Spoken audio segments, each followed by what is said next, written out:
selecting a business form. As we will see, no one form of business organization is perfect. Each has some advantages that the others lack, and each has some drawbacks the others avoid. Deciding on the proper form can be one of the most important decisions a business person will make. The decision to choose a type of business organization should never be made lightly or automatically. All the pros and cons for each potential alternative should be weighted carefully before a decision is made. Exhibit 31.3 at the end of this chapter summarizes some of these advantages and disadvantages. This decision becomes more complex as new business forms are evolving and tax treatment of the various business forms are changing. Business organizations are regulated by the states, so treatment can vary from state to state. Most state statutes provide a set of rules called default rules. These are the rules that will apply if the parties do not have an agreement to the contrary. There may also be mandatory rules which the state will not allow the parties to modify. Businesses that purchase franchises can operate in any form allowed by state laws unless the contract with the franchisor contains restrictions. In this context, a franchisee is the right to engage in business using a particular trademark at a particular location or in a particular territory. Sole proprietorships. The simplest business form is a sole proprietorship, which is owned and operated by one person. The one person is the boss, and there are no other owners to disagree with him or her. It is easy to form a sole proprietorship. The proprietor just begins to operate. The proprietor is the embodiment of the business. He or she has unlimited personal liability for all business obligations. He or she takes all the risk but also reaps all of the rewards. On the other hand, there is no one else to contribute expertise, knowledge, or capital to the business. The sole proprietor can hire agents and employees to assist with the enterprise. But the enterprise is highly dependent on the proprietor, and the business will end when the proprietor dies, becomes incapacitated, or decides to end the business. Exhibit 31.1 on the next page addresses the relative complexity of forming any particular type of organization. Partnerships. The development of partnerships. The partnership form of business organization is very old. It can be traced back at least to ancient Babylon. The Roman Empire recognized partnerships, and Roman merchants introduced the form throughout the Roman Empire. England also adopted the partnership form and used it in expanding its empire.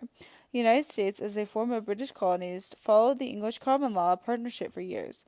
Eventually, U.S. law was codified under the leadership of the Uniform Law Commission, ULC, which prepares uniform acts that it encourages state legislators to adopt. Depending on the state, the controlling law today for general partnerships is formed in the Uniform Partnership Act, UPA, or is found in the Revised Uniform Partnership Act, RUPA. In 1997, the ULC amended RUPA to include limited liability for partners in registered limited liability partnerships. Partnerships are formed for a variety of reasons. Many professionals form partnerships because they are not allowed to incorporate under some state laws. In this sense, a professional is a member of a learned profession, such as an accountant, a doctor, or a lawyer. Some people create partnerships to avoid the technical steps and expense required to form a corporation discussed below. Other people form partnerships because it seems appropriate, sometimes without giving the matter serious thought. A partnership may have a wider financial base than a proprietorship. The partnership has more owners and likely more expertise from which to draw. A partnership can be relatively easy to form. It can be formed by a simple oral agreement by two or more people. On the other extreme, it can be very complex with multiple levels of partners with various rights and obligations for the parties at each level. There are a number of special types of partnerships. We will discuss the law of general partnership before addressing the special types of partnerships. One disadvantage to a partnership is that it is generally not perpetual as a corporation may be. A partnership will dissolve eventually. Also, the partners face unlimited personal liability for business-related conduct, or as does a proprietor. As partnership laws continue to evolve, there are a number of significant changes. There is a trend to view a partnership as a separate entity instead of a collection of the partners. Under an entity approach, the partnership can sue and be sued in the partnership name. Also, partnership property is owned to the partnership name. A partner has his or her partnership interest, but is not a co-owner of specific partnership property. A dissolution no longer occurs every time a partner leaves. Under the entity approach, a partnership is a lot more durable. Generally, a partnership can buy the interest of the partner who leaves. RUPA also provides for conversion and merger of partnerships. For example, a partnership can convert one type of partnership to another type. RUPA also permits but does not require the filing of statements when the partnership is formed, dissolved, merged with another partnership, or there are limitations on partnership authority. Other sections of RUPA explicitly state rules that were implicit in the UPA or build on provisions in the Revised Uniform Limited Partnership Act, RULPA, which is discussed later in this chapter. Keep this evolution in mind as you read the following sections. Corporations. The development of corporations. Corporations originated as grants of power from the government, commonly to carry out a government function or purpose. The East India Tea Company and the Massachusetts Bay Company were examples of the use of the corporate form to further government interests, whether in trade or in expansion. The fiction theory, the theory that a corporation is a legal person separate from its shareholders, probably developed from the papacy's desire to accommodate priests who had taken vows of poverty. Since controlling the activities and finances of these clergymen was very lucrative, the corporation, devised a way to allow the church to own property. During the Industrial Revolution, which started in Great Britain in the late 1700s, corporations transitioned from quasi-governmental entities to engines of private enterprise. Profitable businesses began providing merchandise, jobs, and tax revenues. Corporate nature.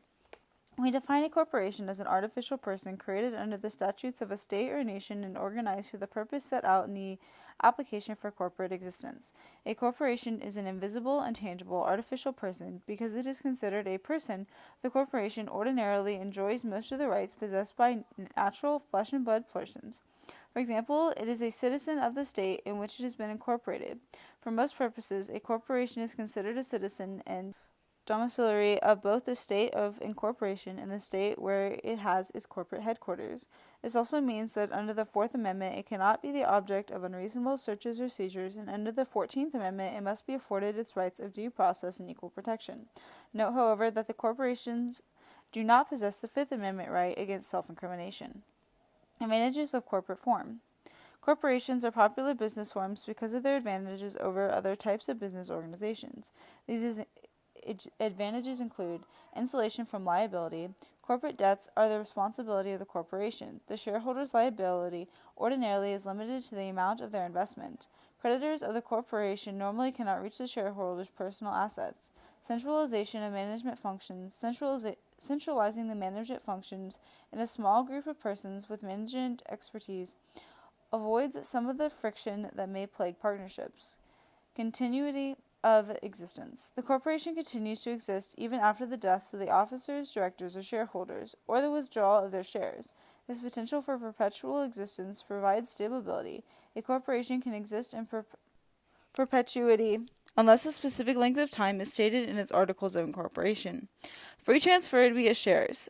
This creates opportunities for access to outside capital and permits investors to sell their interests.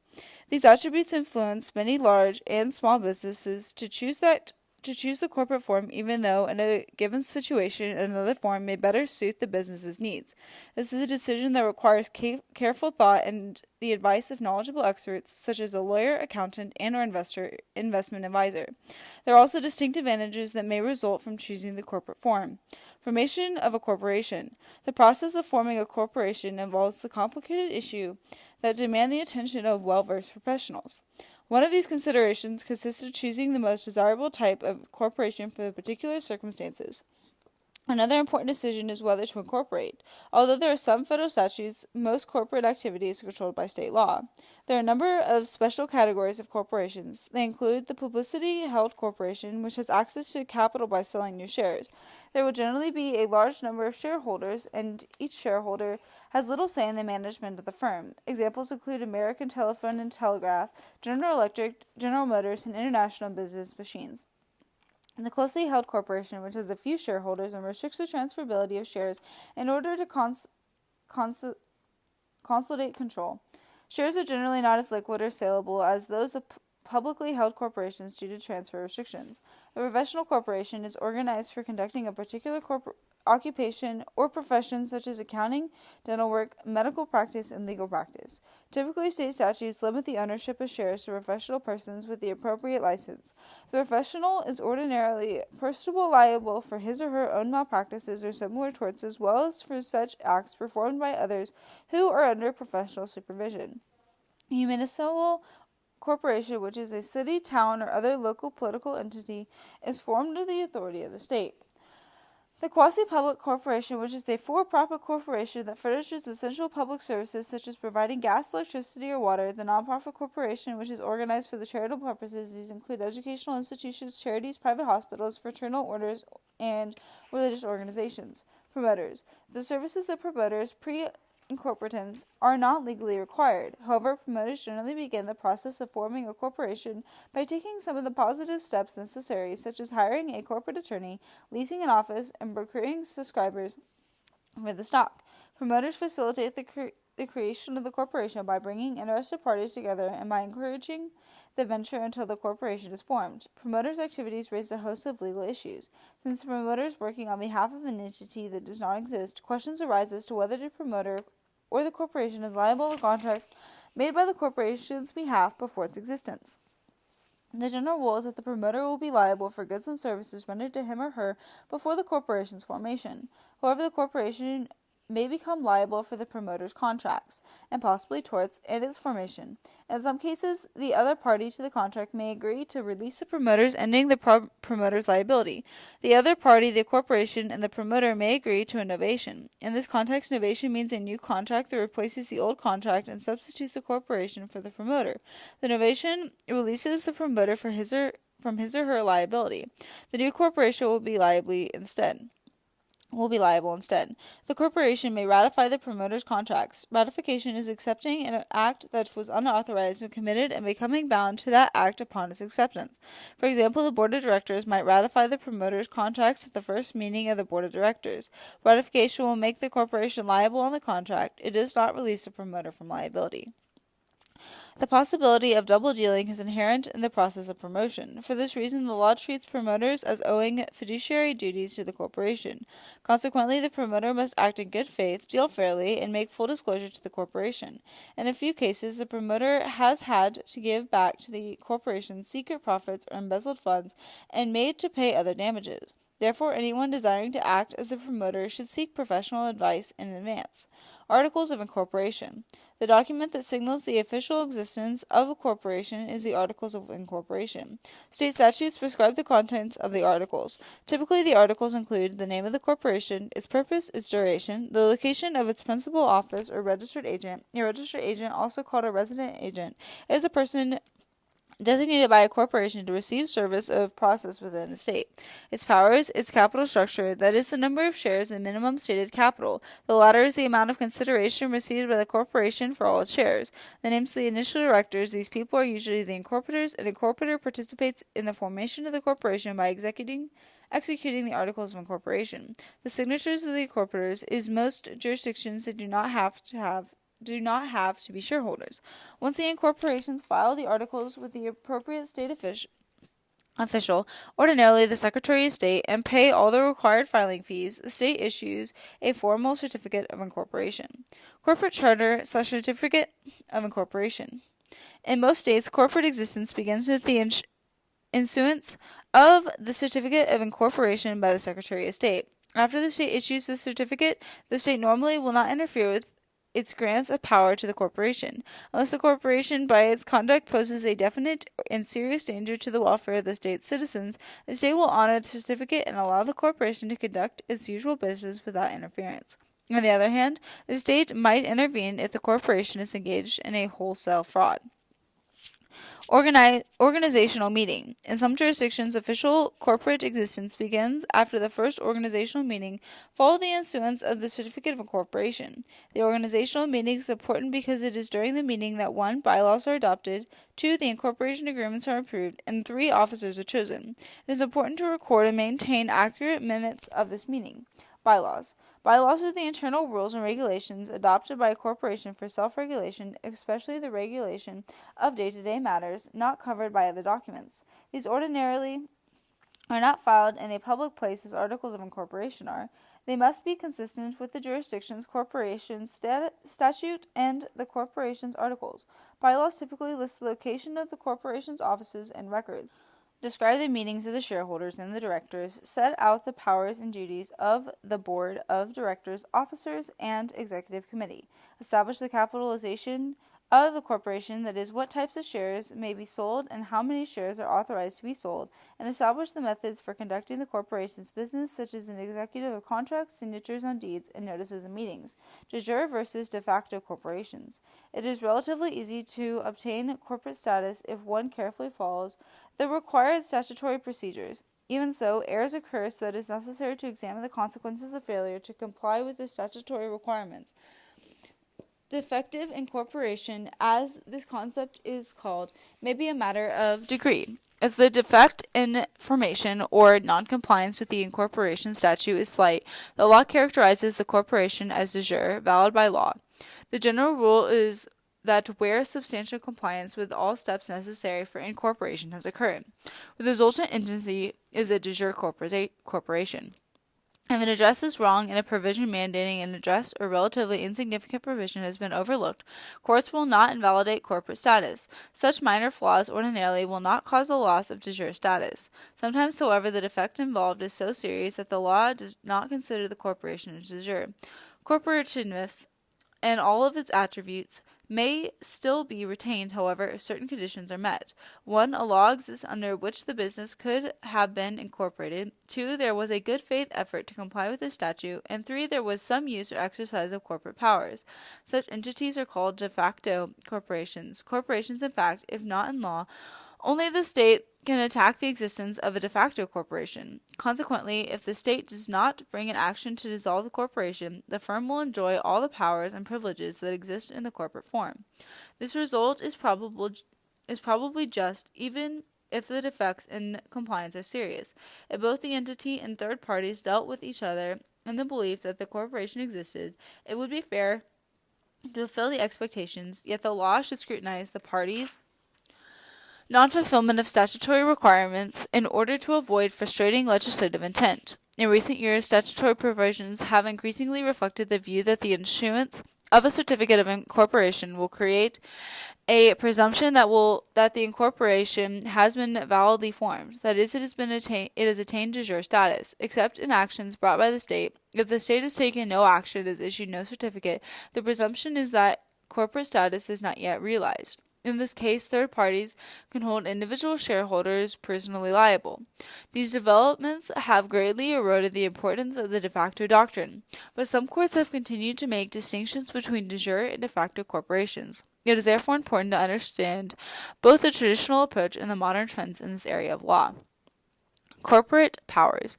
The Articles of Incorporation may set forth the powers of the corporation. Such provisions actually may be redundant because the state statutes normally specify what corporations can permissibly do.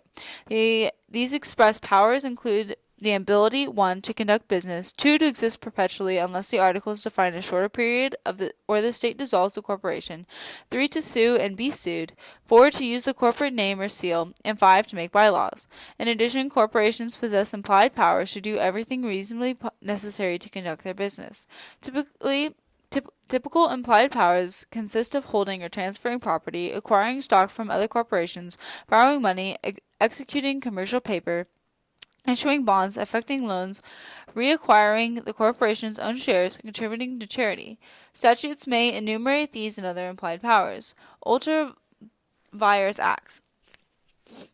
Corporations have more power today than they did years ago. Since the strict application of the concession theory held that corporate status was a privilege in contrast to a right, corporate acts outside the legal boundaries were considered to be ultra vires, beyond the scope or legal power of a corporation, and therefore void. When sued, corporations could use ultra vires as a defense to enforcement of a contract. A corporation's use of this doctrine is avoid contractual duties has become largely outmoded due to 1, the advent of implied powers, 2, the relaxation of the concession theory, and 3, an increase in permissible corporate purposes. Thus, the modern trend is to curtail application of the ultra vires doctrine as a defense unless the action is a public wrong or forbidden by statute. State statutes have either abolished the defense of ultra-vires or greatly limited its application. The statutes usually continue to permit suits only in three situations. 1. Shareholders' injunctive actions against the corporation.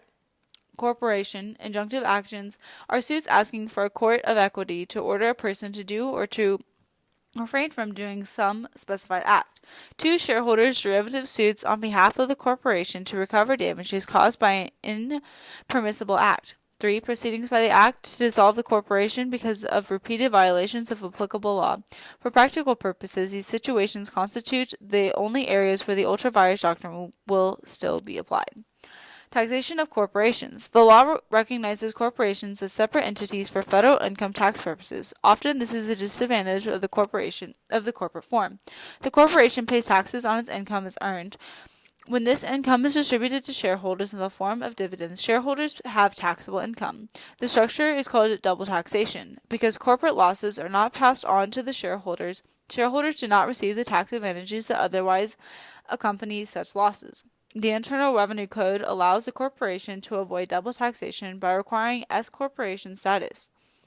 Regular corporations are labeled C corporations. Subchapter S of the Internal Revenue Code permits certain corporations to avoid corporate income taxes and at the same time to pass operating losses onto their shareholders.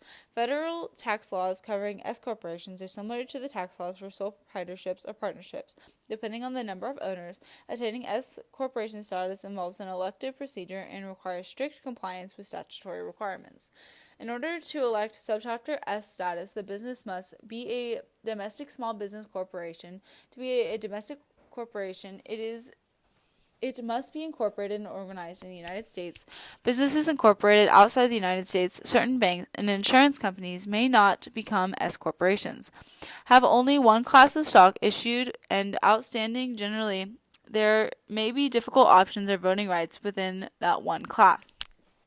Have 100 or fewer shareholders. Congress has raised the number of shareholders in recent years and may continue to increase the number. In some instances, shareholders may be aggravated and treated as one shareholder for this requirement. For example, a husband and wife may be treated as one shareholder. Have no non-resident alien shareholders. If a resident alien moves outside the U.S., the subchapter S status will be terminated. Have only qualifying shareholders. Individuals, estates, certain tax-exempt organizations, and certain trusts qualify and can be shareholders. Partnerships, corporations, LLCs, LLPs, and non-qualifying trusts are not eligible. Have the consent of all the shareholders. Not exceed the maximum allowable passive investment income. In order to make a proper election, the shareholders must consent to writing an IRS Form 2553. Once the election is made, renewals are unnecessary. S status remains in effect as long as none of the triggering events occurs. An S corporation may be subject to state and local income taxes. Disregarding the corporate entity. We have seen that the law sometimes will recognize corporateness when the incorporation has been defective. Now we will examine situations that call for disregarding the corporate entity even when there has been compliance with the incorporation statute. The usual rule is that the shareholders in a corporation enjoy limited liability. Because a corporation is a separate entity from the shareholders, the law normally will not focus on who owns or runs a corporation.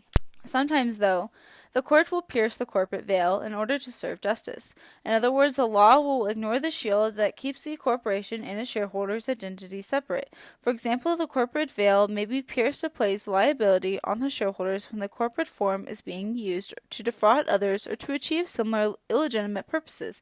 Courts examine the facts closely to see if a particular situation justifies disregarding corporateness. If the corporation is a mere shell or instrumentally or in reality is the alter ego of the shareholders, courts can use their power of equity to impose liability on the controlling shareholders. For example, the courts may impose personal liability on shareholders for corporate liabilities when 1. The corporation is so thinly capitalized initially that it cannot reasonably meet its obligations, or 2. The shareholders are drained of the corporation's assets for their personal use. One of the primary reasons for creating a corporation is to shield personal assets. To reduce the likelihood that the veil will be pierced, the shareholders should 1. Keep corporate affairs and transactions separate from personal transactions. 2. Adequately capitalize the business initially. 3. Avoid the draining of the corporate business assets, especially during financial difficulties. 4. Incorporate for legitimate reasons, tax savings, limitation of liability, and so on. And 5. Direct the policies of the corporation towards its own interests and not those of individual shareholders. Piercing the corporate veil is also an issue in situations involving parent companies and their subsidiaries. In the parent-subsidiary situation, there are two general theories for holding the parent liable for acts of the subsidiary: alter ego, piercing the corporate veil, and agency principles. The amount of control the parent exercises over the subsidiary. Most states are using the corporation rules regarding piercing the veil for LLCs as well as for corporations. In fact, some courts still call it piercing the corporate veil.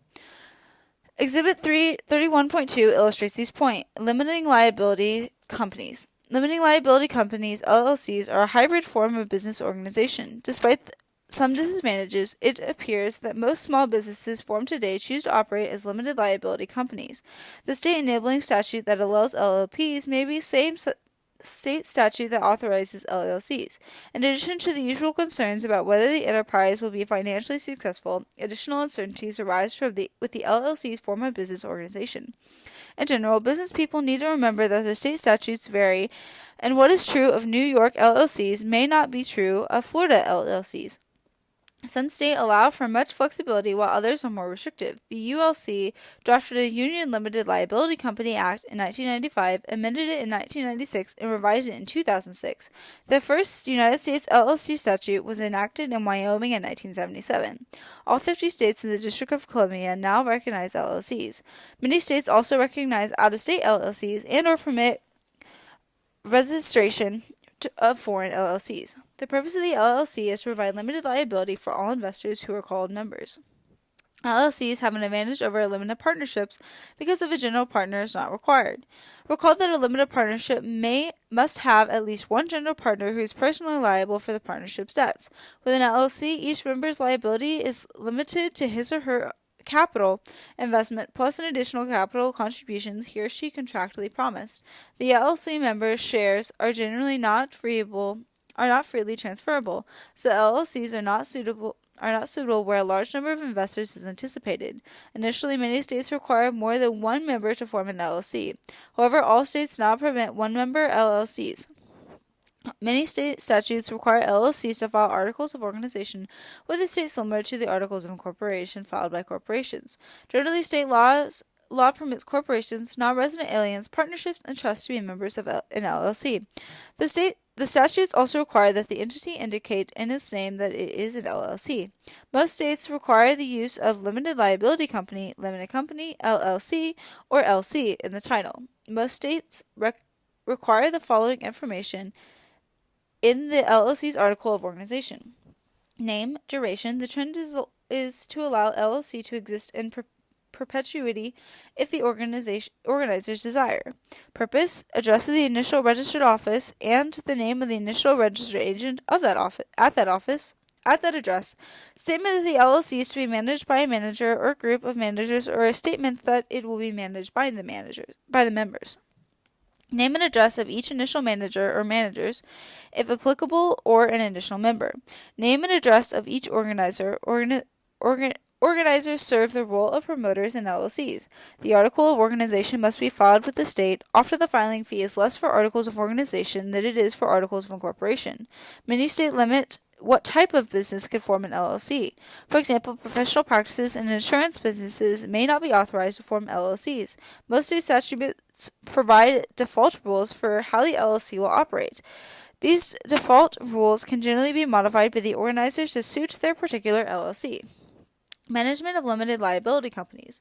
Organizers need to decide whether the LLC should be managed by the members or managed by managers. In a member-managed LLC, the members have the right to manage the enterprise. Generally, each member will have an equal say in the management of the LLC. In a manager-managed LLC, the members appoint one or more managers to manage the business. These managers can be members, but they are generally not required to be members. In a manage LLC, the members relinquish their own right to manage. The members generally vote on the selection of managers. They can also retain the right to vote on other matters as specified in the Articles of Organization and the applicable state law. Taxation of limited liability companies. The IRS enacted regulations that generally simplify the federal taxation of LLCs. Unless the entity is actually a corporation or deemed to be a corporation under the IRS regulations, it can elect pass-through tax treatment. Consequently, single-member LLCs can be taxed as sole proprietorships. Multiple member LLCs can be taxed as partnerships if they are properly structured. More exactly, they are taxed as limited partnerships with no general partners. The LLC can file an entity classification election on IRS Form 8832, commonly called a check-the-box CTB election. Certainly, the default for failing to file Form 8832 is that most LLCs will be taxed as pass-through entities. There are still uncertainties in the taxation of LLCs due to a lack of IRS rules and court cases. However, the new regulations have greatly specified questions of tax statutes for LLCs. In addition, state income tax systems may not honor the federal tax election. Flexibility and variance. One of the primary disadvantages of LLCs is that there are relatively new forms of business enterprise. The law is still developing. Consequently, it is difficult to predict how the law will be applied in specific situations. This problem is still amplified when an LLC operates in multiple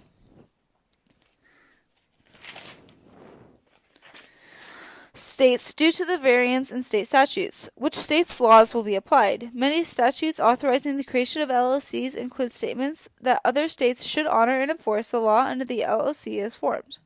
However, these provisions have limited effect. One characteristic on an LLC statute is whether professional services associations can form an LLC. Some states will not permit an LLC to continue in perpetuity like a corporation can. These states will have a maximum length of duration, for example, 30 years.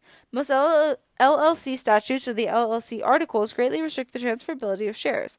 Another unsolved issue is whether the selling of LLC interests falls under the applicable state and or federal securities laws. The SEC's position appears to be that the LLCs consisting of a large number of members are required to file under the 1933 and 1934 securities statutes. One factor in the determination is whether the members actually manage the enterprise or whether the entity uses centralized managers. Fair employment practices laws. Federal and state governments have enacted statutes to ensure equal employment opportunity for persons historically disadvantaged in the workplace. Exhibit 38.2 provides an overview of the most significant federal employment laws. The Civil Rights Act of 1964. One of the most important of these laws is the Civil Rights Act of 1964. Title 7 of that statute prohibits discrimination in employment on the basis of color, race, religion, sex, or national origin. Under Title VII, an employer cannot lawfully make decisions to hire, discharge, compensate, or establish the terms, conditions, or privileges of employment for any employee based on these protected categories. In addition, an employer cannot segregate, limit, or classify employees or applicants for employment in discriminatory ways. Title VII generally covers 1. Employers in interstate commerce that have on their weekly payrolls at least 15 full or part-time employees for at least 20 weeks per year. Any national or international labor organizations that consist of at least 15 members or that operate a hiring hall. And 3. In employment agencies that regularly procure employees for employers or work opportunities for potential employees. In addition, none of these 3 groups can discriminate against any individual that has opposed unlawful employment practices. Title VII authorized the creation of the Equal Employment Opportunities Commission's EEOC, a bipartisan 5-member panel appointed by the President to enforce the various equal employment opportunity statutes. The EEOC is currently the Enforcement Protections Agency for 1. Title VII, 2. The Pregnancy Discrimination Act, 3. The Equal Pay Act, 4. The Age Discrimination in Employment Act, 5. The Rehabilitation Act, 6. The Americans with Disabilities Act, and 7. The Civil Rights Act, 1991. The EEOC also can bring lawsuits related to broad patterns of discrimination. Its jurisdiction can triggered by complaints by individuals, charges filed by the EEOC, or charges filed by State Fair Employment or Human Rights Commission. Recently, some employers have begun asking applicants and employees to divulge the usernames and passwords to their social media accounts. One concern about this practice is that the employer will discover information about the employer is not allowed to ask directly, including the race and religion of the applicant or employee. There seems to be a trend of the applicant or employee. There seems to be a trend to prohibit this practice. 6 states now prohibit the practice by employers, and the number is growing. The federal government is also considering legislation. Disparate impact. Selection criteria that seem outwardly neutral may actually foreclose blacks and other protected persons from jobs. For example, statistically fewer blacks than whites may graduate from high school. Any job requirement that prevents a disproportionate number of blacks or other minorities from securing employment or promotion has a disparate impact, that is, an unequal effect. On minorities, it may be illegal. The Supreme Court has said that great deference should be given to the guidelines issued by the EEOC. The EEOC has set out a 4-to-5 rule. Under the 4-5 rule, if the selection rate for a protected class is less than 4/5 or 80% of the selection rate for the group with the highest selection rate, this constitutes statistical evidence that there is a disparate impact. For a simple example, if 90% of the white applicants are accepted and they are the group with the highest selection rate, and only 30% of black applicants are accepted, then the 4/5 rule is violated. Black applicants would have to be accepted at a rate of 72% or more under the rule, 4/5 of the 90% acceptance rate for white applicants. This 4/5 rule is not part of the statute, but it should be given great deference. The Supreme Court has also recognized that a statistical disparity of more than 2 standard deviations from the mean create an interference of discrimination. Once a plaintiff has made his or her initial case, the employer has the burden of proving either that 1. The employment practice does not cause a disparate impact, or 2. That the requirement is legitimately related to the position, a bona fide occupational qualification, or BFOQ. As you might expect, there is a significant amount of litigation over whether a requirement is a BFOQ. The plaintiff may respond to a claim and a requirement of a BFOQ by showing that the requirement is a pretext for unlawful discrimination. A pretext is a false or weak motive used to hide the real or strong motive. Disparate treatment. Employers also may be liable for the disparate treatment of their employees. Such cases may involve an employer who only considers women for clerical positions, only considers men for positions on assembly line, or only considers white males for managerial positions. An employer that allows whites or males to break rules without penalty but punishes blacks or women who break the same rules is also likely to be found guilty of disparate treatment. The reverse is also true. Affirmative action plans. The term reverse discrimination refers to claims by whites that they have been subjected to adverse employment decisions because of their race. Affirmative action plans and resulting allegations of reverse discrimination are very controversial. 2 interests clash here. There are those of the minority candidate who in the past may have been disadvantaged because of race. There are also those of the white candidate who has taken no part in this discrimination, but who now loses opportunities because the employer is seeking to bring about equal opportunity for black workers. Some employers and universities continue to try to develop affirmative action plans that will survive judicial review. As indicated by Fisher v. University of Texas, Austin, the contemporary case in this chapter, the EEOC also attempts to provide guidance on how to develop a law affirmative action plan that complies with Title VII. Religious discrimination.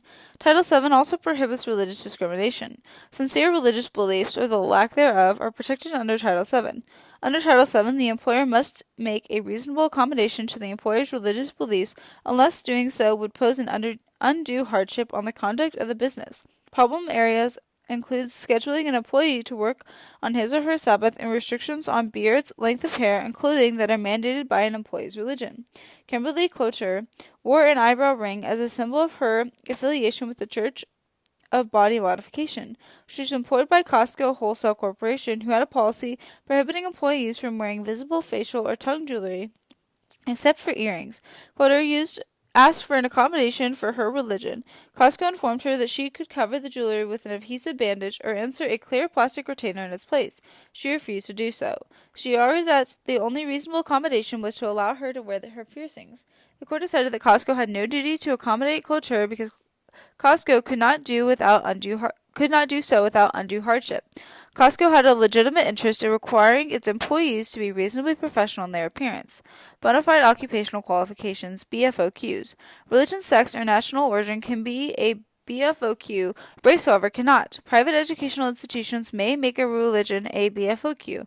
Loyola University of Chicago, a Jesuit university, refused to consider Gerald Pime for a full-time tenure track position in its philosophy department because he was Jewish. The court upheld the university's decision to hold the full-time tenure track positions for Jesuits.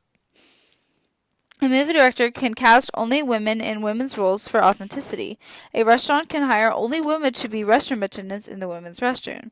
However, the fact that an employer or his or her customers may prefer men in a particular occupation does not make gender a BFOQ. Problem areas for some employers include 1. Their stereotypes about employees' ability to perform a job, 2. Height and weight requirements that are not job-related. Women are usually smaller than men, and 3. So-called sex plus cases. In sex plus cases, the employer adds a selection criterion for women that is not added for men, such as when women with preschool-age children are not hired, but men who have such children are. Sexual harassment. Title VII attempts to protect employees from sexual harassment in the workplace by imposing liability on the harassing party and possibly on the employer. There are 2 types of sexual harassment recognized under Title VII. Quid pro quo, which is supervisor requests sexual favors in exchange for employment benefits or opportunities, and hostile workplace sexual harassment, which involves misconduct that creates an imitating hostile or offensive workplace for the victim. Both types of sexual harassment can occur face-to-face at the workplace and or online through emails and social media. Workplace sexual harassment is actionable under Title VII when women are harassed by men, men are harassed by women, and when the offender and the victim are the same sex. Employers may have to pay large recoveries if they fail to make corrective actions to end sexual harassment once they know or should have known that it occurred.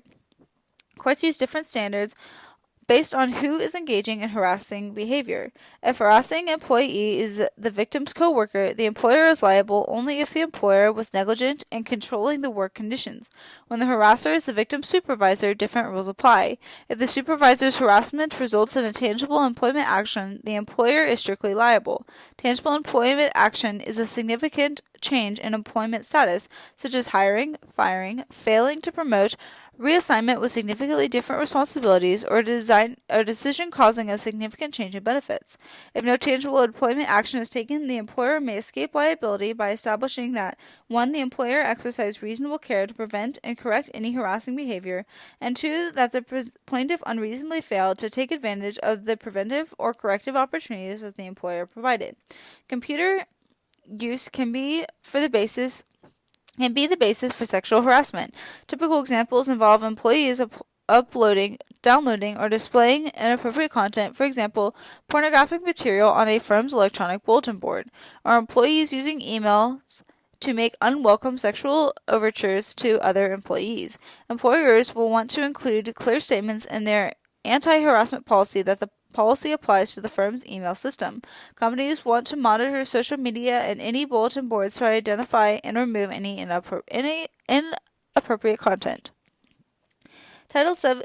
National origin discrimination. Title VII's ban on the national origin discrimination also prevents harassment in the form of ethnic slurs. Repeated jokes and other derogatory statements directed at one's ethnic origins may constitute national origin discrimination. National origin discrimination also takes the form of covert discrimination. If an employer fails to hire a worker on the basis of the applicant's language difficulties or accents, the employer must prove that the criteria are job-related. Some employers have established English-only rules requiring that employees speak English at the workplace. The courts are still developing the precedents for valid English-only rules. Narrow BFOQs may exist in national origin cases. It may be legal to refuse to hire non-citizens. The prohibition in Title VII does not include citizenship unless the discrimination in favor of citizens has the purpose or effect of discrimination on the basis of national origin. The protected categories under Title VII do not specifically include being an alien. Other anti-discrimination laws may protect legal residents, however. It is not a violation of Title VII for an employer to refuse to hire persons who are unable to obtain security clearances because they are not U.S. citizens or have relations in countries that have hostile relationships with the United States. The Pregnancy Discrimination Act of 1978. The Pregnancy Discrimination Act, PDA, dictates that an employer must treat pregnancy in the same fashion as he or she would treat any other temporary disability. Failure to do so constitutes actionable gender discrimination. International Union UAW v. Johnson Controls and Corp. illustrates an interesting interpretation of the PDA.